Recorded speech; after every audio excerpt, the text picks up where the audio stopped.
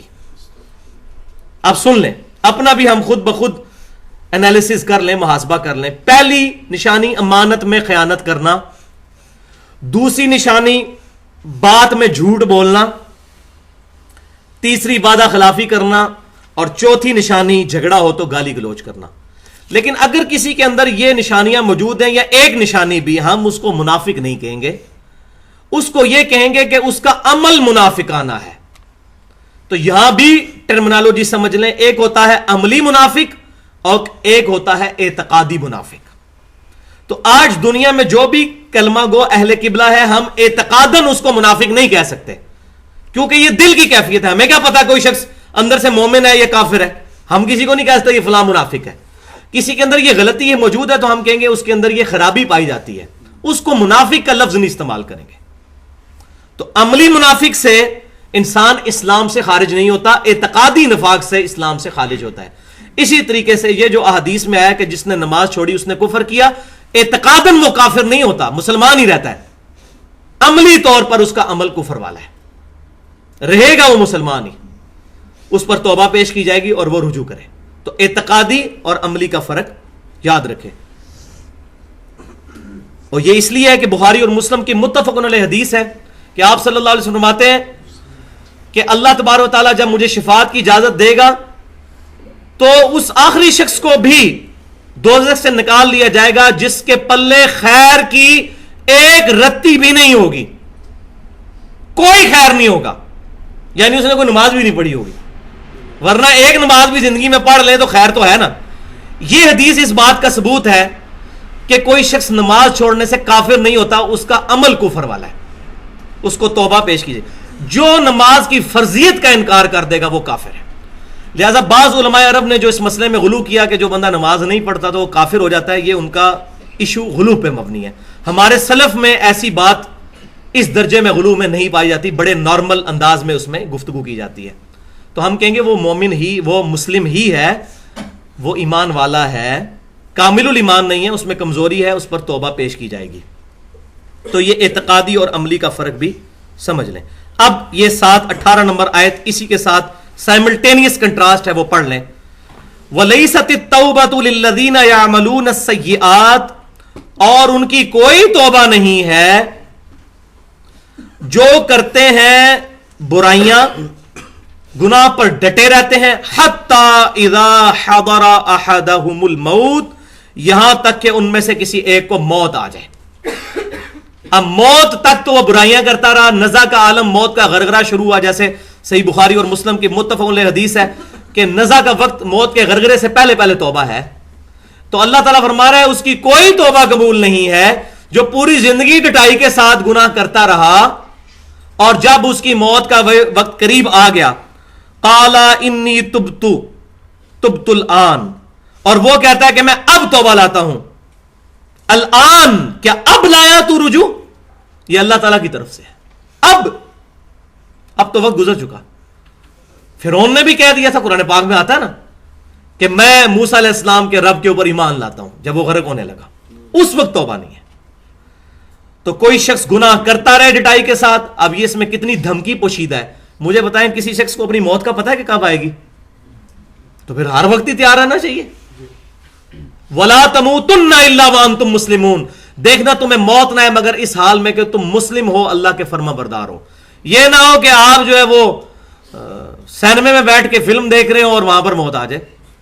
کوئی اللہ تعالیٰ سے بکنگ تو نہیں کروائی ہوئی کہ یا اللہ یہ کام کرتے ہوئے مجھے موت نہیں آنی چاہیے, میں تھوڑی دیر کے لیے ریلیکسیشن چاہتا ہوں, تھوڑی ٹینشن اپنی ریلیز کرنا چاہتا ہوں, یہ کام کرتے مجھے شراب پیتے ہوئے موت, کوئی پتہ نہیں کسی کا. تو اللہ تعالیٰ فرما رہا ہے کہ اس کی کوئی توبہ نہیں ہے کہ پوری زندگی وہ گناہ کے کام کرتا رہا. یہ قرآن بڑھا جا رہا ہے جناب. اب آپ لوگوں کے کنسیپٹ دیکھ لیں, تلک امانیہم، یہ لوگوں کی وشفل تھنکنگز ہیں. قرآن بالکل ایک علیحدہ سے دعوت پیش کر رہا ہے. پوری زندگی گناہ کرتا رہا تو، اور جب موت کا وقت قریب آیا، الان اب تو توبہ کے لیے آیا. وَلَلَّذِينَ يَمُوتُونَ وَهُمْ كُفَّارٌ، اور ان کی بھی کوئی توبہ نہیں ہے جن کو موت آ گئی اس حال میں کہ وہ کافر تھے. کیا مطلب؟ کہ کافر کی اب توبہ نہیں قبول ہونی، قیامت والے دن بھی نہیں. یہ محال ہے کہ اللہ تعالیٰ معاف کر دے. سورۃ المائدہ کا آخری رکوع ہے عیسیٰ بن مریم علیہ السلام اور اللہ تعالیٰ کی گفتگو جو قیامت میں ہونی ہے. اس کے آخر میں عیسیٰ بن مریم کہیں گے اے اللہ اب یہ تیرے بندے ہیں، چاہے ان کو معاف کر دے یا ان کو عذاب دے. تو اللہ تعالیٰ فرمائے گا نہیں، آج کے دن سچوں کو ان کا سچا عقیدہ ہی فائدہ دے گا. معافی شافی کوئی نہیں ہے جو بندہ کفر اور شرک کے ساتھ دنیا سے گیا. اولئک اعتدنا لہم عذابا علیما، یہی وہ لوگ ہیں جن کے لیے ہم نے درد دینے والا عذاب تیار کر رکھا ہے. والعیاذ باللہ تعالی، ہم اللہ تعالیٰ سے دعا کرتے ہیں کہ اللہ تبارک و تعالیٰ ہمارے ایمان کی حفاظت فرمائے، اور روزانہ تجدید ایمان کرنی چاہیے، کیونکہ بخاری اور مسلم کی متفق علیہ حدیث ہے کہ جو شخص رات کو سورۃ البقرہ کی آخری 2 آیات پڑھ کر سوتا ہے، وہ 2 آیات اس کے لیے ہر چیز سے کفایت کر جاتی ہیں، کیونکہ ان 2 آیات کے اندر تجدید ایمان ہے. آمن الرسول بما انزل الیہ من ربہ والمؤمنون کل آمن باللہ وملائکتہ وکتبہ ورسلہ لا نفرق بین احد من رسلہ. اس کے بعد دعائیں ہیں، پھر معافی ہے. تو یہ تجدید ایمان ہے. اس صبح شام کے اذکار میں بھی ہم نے یہ بات ڈالی ہوئی ہے، سورۃ البقرہ کی آخری 2 آیات. اللہ تعالیٰ سے دعا ہے کہ جو میں نے حق بیان کیا ہمارے دلوں میں راسخ فرمائے، اور کوئی غلط بات میرے منہ سے نکلی تو ہمارے دلوں سے محو کر دے. ہمیں کتاب و سنت کی تعلیمات پر عمل کرنے کی توفیق عطا فرمائے. محفل سے اٹھنے کی دعا ہے. سبحانک اللہم وبحمدک اشہد ان لا الہ الا انت استغفرک واتوب الیک وما علینا الا البلاغ المبین. اور توبہ کے حوالے سے ڈیٹیل گفتگو ہوئی تھی، تقریباً 40 منٹ توبہ کے اوپر گفتگو ہوئی تھی، اور اس کو کنکلوڈ کیا تھا ہم نے کبیرہ گناہوں کے اوپر کہ بڑے بڑے کبیرہ گناہ کون سے ہیں. تو ان میں ایک چیز سکپ ہو گئی تھی، وہ میں آج ایڈریس کر دیتا ہوں. وہ یہ کہ اگر کوئی شخص کسی کبیرہ گناہ کو حلال سمجھ کر لے تو وہ کافر ہو جائے گا. اس کی قیامت والے دن توبہ بھی قبول نہیں ہوگی اگر وہ دنیا میں توبہ کر کے نہ مرا. مثال کے طور پر اگر کسی شخص نے کسی مسلمان کے قتل کو حلال سمجھا اور کہا کہ یہ میں جو کام کر رہا ہوں یہ جائز ہے اور بالکل درست ہے، تو ایسا شخص دار اسلام سے خارج ہو جائے گا. البتہ اگر کوئی حرام کام وہ حرام سمجھتے ہوئے کرے گا تو گناہ کبیرہ کا مرتکب ہوگا. اب اللہ کی مرضی، چاہے تو اس کو معاف کر دے اور چاہے تو اس کو عذاب میں ڈال دے. لیکن اگر اس نے کفر کر لیا، پچھلی دفعہ بھی آیت آ گئی تھی کہ کوئی اس حال میں مرا کہ وہ کافر ہے، تو پھر اللہ تبارک و تعالیٰ بھی قیامت والے دن اس کو معاف نہیں کرے گا. یہ محال ہے اللہ تعالیٰ کے لیے کہ وہ اللہ تعالیٰ اس کو کفر پر یا شرک کے اگینسٹ بخشش کر دے. تو محال اور مقدور کی میں نے ٹرمنالوجیز پچھلی دفعہ ڈیٹیل سے بیان کی تھی. اکثر اوقات یہ بھی سوال ہوتا ہے کیا اللہ تعالیٰ کوئی ایسا پتھر بنا سکتا ہے جس کو خود نہ اٹھا سکے؟ تو ہم کہیں گے یہ محال ہے. یہ سوال ہی غلط ہے. ایسی چیز اللہ تعالیٰ کی قدرت میں داخل کرنا اللہ تعالیٰ کی توہین ہے. کیا اللہ تعالیٰ اس بات پر قادر ہے کہ اپنے ساتھ کا ایک اور الہ بنا لے؟ تو ہم کہیں گے یہ محال ہے. یہ چیز اللہ کی قدرت میں داخل نہیں ہے. کیوں؟ کہ جو چیز کریٹ ہوگی وہ الہ نہیں ہو سکتی، کیونکہ الہ کیا ہے؟ لم یلد ولم یولد. نہ اس نے کسی کو جنا اور نہ اس میں سے کوئی جنا گیا. تو ان کے لیے فقہ کی ٹرمنالوجی استعمال ہوتی ہے. ہم فقہ کے منکر نہیں ہیں. فقہ کا منکر تو اسلام کا ہی منکر ہوا. ہم فقہ الاسلام کو مانتے ہیں. اسلام کی فقہ، سمجھ بوجھ، انڈرسٹینڈنگ. انگلش میں ٹرو انڈرسٹینڈنگ کو عربی میں کہتے ہیں فقہ. جیسے امام بخاری رحمۃ اللہ علیہ نے کتاب العلم چیپٹر میں ایک باب باندھا ہے اور وہ حدیث لے کے آئے ہیں، اور اسی حدیث کو انہوں نے ہیڈنگ کے طور پر باندھا ہے کہ اللہ تعالیٰ جس کے ساتھ بھلائی کا ارادہ فرماتا ہے اسے دین کی فقہ عطا فرما دیتا ہے. عربی میں فقہ، اردو میں سمجھ، اور انگلش میں ٹرو انڈرسٹینڈنگ.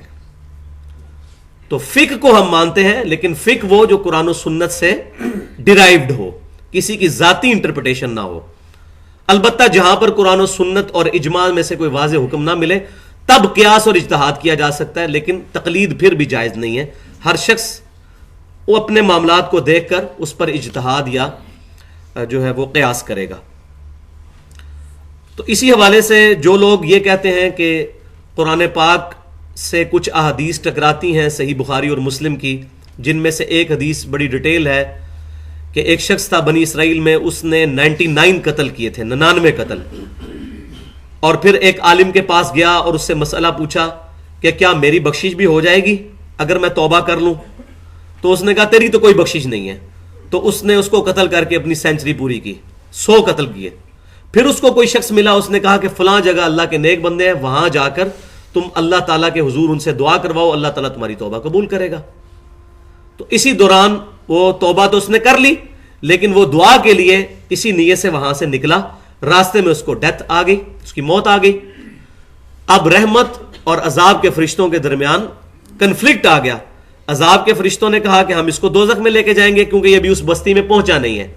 رحمت کے فرشتوں نے کہا کہ اس نے توبہ کی نیت تو کی، اس کو زندگی نے مہلت نہ دی، تو ہم اسے جنت میں لے کے جائیں گے. اللہ تعالیٰ کی بارگاہ میں یہ ایشو جب پیش کیا گیا تو اللہ تبارک و تعالیٰ نے حکم فرمایا کہ اگر وہ نیک لوگوں کی بستی کے قریب ہے تو اس کو بخش دیا جائے، رحمت کے فرشتے لے جائیں، اور اگر وہ اپنے گھر سے زیادہ قریب ہے تو اس کو عذاب کے فرشتے لے جائیں. اور پھر اللہ تعالیٰ کی رحمت غالب آئی. وَكَتَبَ عَلَى نَفْسِهِ الرَّحْمَةَ، اللہ نے اپنے اوپر لازم کر لیا کہ میں ہر حال میں رحم ہی فرماؤں گا. بخاری اور مسلم کی متفق علیہ حدیث ہے، اللہ تعالیٰ نے جب اپنی مخلوق کو پیدا کیا تو اپنے عرش پر یہ عبارت لکھ لی کہ میری رحمت میرے غضب پر سبقت لے جائے گی. اور وہی ہوا. اللہ تعالیٰ نے زمین کو حکم فرمایا کہ وہ سکڑ جائے. تو وہ شخص اگرچہ نیک لوگوں کی بستی سے دور تھا، لیکن اللہ تعالیٰ کی رحمت غالب ہوئی، وہ جگہ سکڑ گئی، اور صرف ایک ہاتھ کے فاصلے سے وہ نیک لوگوں کی بستی سے زیادہ قریب تھا ایز کمپیئر ٹو اپنے گھر کے. تو اس کو رحمت کے فرشتے لے گئے. تو اس حدیث کو وہ کہتے ہیں جی قرآن پاک میں آیا کہ جو شخص کسی مسلمان کو جان بوجھ کر قتل کرے اس کی سزا ہے ہمیشہ کی دوزخ. تو یہ بات یاد رکھیں، ہم قرآن پاک کے منکر نہیں ہیں. ہماری واحد ٹیکسٹ بک قرآن ہے، حدیث ہماری ٹیکسٹ بک نہیں ہے، ہماری ریفرنس بک ہے جو قرآن کو بریف کرتی ہے. تو قرآن سے یہ چیز نہیں ٹکرا رہی. کیوں؟ کہ قرآن پاک نے جس گناہ پر یہ وعید سنائی کہ قتل کرنے والا ہمیشہ دوزخ میں رہے گا، وہ قتل ہے جو شخص جان بوجھ کر، اس میں الفاظ موجود ہیں، جان بوجھ کر قتل کرے. جان بوجھ کر قتل کرے یعنی وہ قتل کے گناہ کو سمجھتے ہوئے بھی جان بوجھ کر اس قتل کو اپنے اوپر حلال ٹھہرا لے، تو وہ شخص تو ظاہر کافر ہو جائے گا، اور کافر کی جزا جو ہے ہمیشہ کے لیے دوزخ ہے. البتہ اگر کوئی مسلمان ہوگا، چاہے اس نے قتل کیا یا خودکشی کی یا کوئی بھی ایسا عمل کیا، اللہ تبارک و تعالیٰ اس کو ایک نہ ایک دن ضرور بخش دے گا اگر وہ مسلمان مرا. لیکن اگر اس نے خودکشی جائز سمجھ کے کی تو پکا کافر. تو یہ باریک فرق سمجھ لیں. مسلمان اگر حرام کام کو حلال سمجھ کے کر لے تو کافر ہو جائے گا، حرام کام کو حرام سمجھ کے کرے گا تو گناہگار ہوگا، کافر نہیں ہوگا. لہذا قرآن پاک میں جہاں یہ اس کی سزا سنائی گئی قتل کرنے والے کی، اس سے مراد وہ قاتل ہے جو شخص قتل کو حلال سمجھ لے. جیسا کہ صحیح مسلم میں کتاب الفتن چیپٹر میں موجود ہے حدیث، امام کائنات سید الاولین والآخرین شفیع المذنبین رحمت للعالمین سیدنا و مولانا امام اعظم محمد رسول اللہ صلی اللہ علیہ وسلم نے بیان فرمایا کہ قرب قیامت میں انسان صبح کے وقت مومن ہوگا، شام تک کافر ہو جائے گا. شام کو مومن ہوگا، صبح کافر اٹھے گا. کیوں؟ وہ انہی احادیث میں کتاب الفتن میں ملتا ہے کہ حرج عام ہو جائے گا. صحابہ کرام علیہم رضوان نے پوچھا یہ حرج کیا ہے؟ تو فرمایا قتل. قاتل کو نہیں پتا ہوگا وہ کیوں قتل کر رہا ہے، اور مقتول کو نہیں پتا ہوگا کہ اس کو کیوں قتل کیا جا رہا ہے، جس کی زندہ مثال اس وقت کراچی کے اندر جو فسادات ہو رہے ہیں مسلمانوں کے اندر. اسی پر آپ صلی اللہ علیہ وسلم نے فرمایا تھا قاتل اور مقتول دونوں دوست کی ہیں. تو صحابہ کرام نے پوچھا یا رسول اللہ صلی اللہ علیہ وسلم مقتول کیوں دوست کی؟ فرمایا اس نے بھی تو اپنے بھائی کے قتل کا ارادہ کیا تھا. جب مسلمان کے آمنے سامنے آیا، وہ تو اب اس کی قسمت کے اس کی گولی پہلے چل گئی، ورنہ اس نے بھی تو اپنے مسلمان بھائی کو قتل کرنے کا ارادہ کیا تھا. تو اگر کسی نے جائز سمجھا تو اس کی زندہ مثال اس وقت ہمارے وہ چند ان پڑھ قسم کے جو ملا جو مسلمانوں کے جذبات کو ایکسپلائٹ کرتے ہیں، خصوصاً ہمارے جو علاقہ غیر کے لوگ ہیں، وہاں کا ایک نوجوان 10 12 13 سال کا صبح تک اس بیچارے کو یہی پتا ہوتا ہے کہ مسلمان کو مارنا حرام ہے، اور جب مولوی اس کی برین واشنگ کرتا ہے، اس کو خودکش حملے کی جیکٹ پہنا کے اور پاکستان میں پھر بھیج دیتا ہے کہ فلاں جگہ جا کے آپ حملہ کر دو، ان کو مار دو، یہ ساری عوام بھی کافر ہے، تو شام تک وہ مسلمانوں کے قتل کو حلال سمجھ چکا ہوتا ہے. صبح مومن شام کو کافر، شام کو مومن صبح کافر. یہ پریکٹیکل مثال ہے اس وقت، کیونکہ جس نے کسی مسلمان کے قتل کو جائز سمجھ لیا، کسی مسلمان کے قتل کو جائز سمجھ لیا، وہ شخص دائرہ اسلام سے خارج ہو جائے گا. ٹھیک ہے جی.